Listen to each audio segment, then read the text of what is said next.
Hey guys, this is Jeff from the Escabel YouTube channel. And for today's vlog, isi-share ko sa inyo yung experience ko last time dito sa aking Honda Civic FD, no?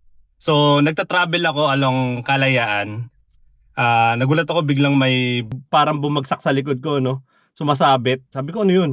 So, tiningnan ko, nagulat ako bumagsak na pala yung exhaust pipe ko, no? So, upon checking, nasira itong hanger rubber ng aking sasakyan, no?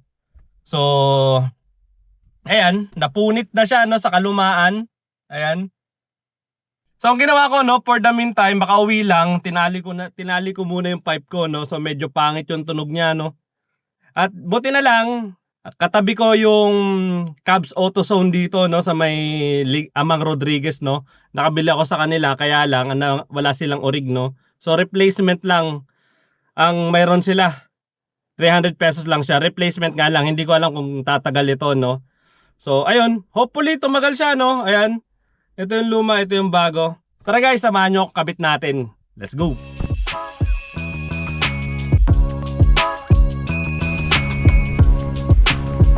So, ayun. Kita ba? So, medyo matilim. Lawan natin. Nasa parking lot kasi ako. Ayan. So, ang nangyari, bumagsak siya, ano, ayan.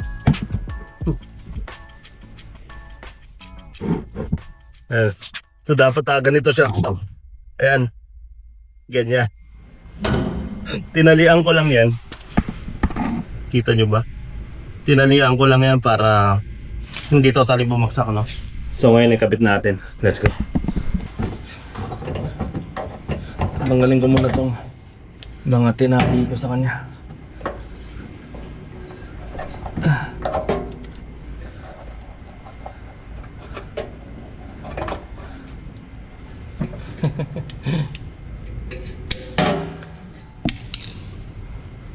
So ito na yung bago.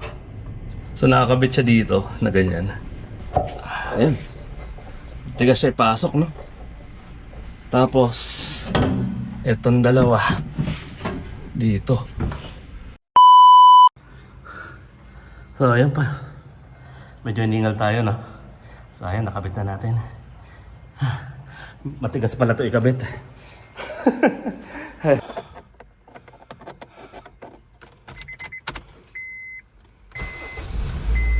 Yun. Okay na. Okay na ulit. Pati ang tunog.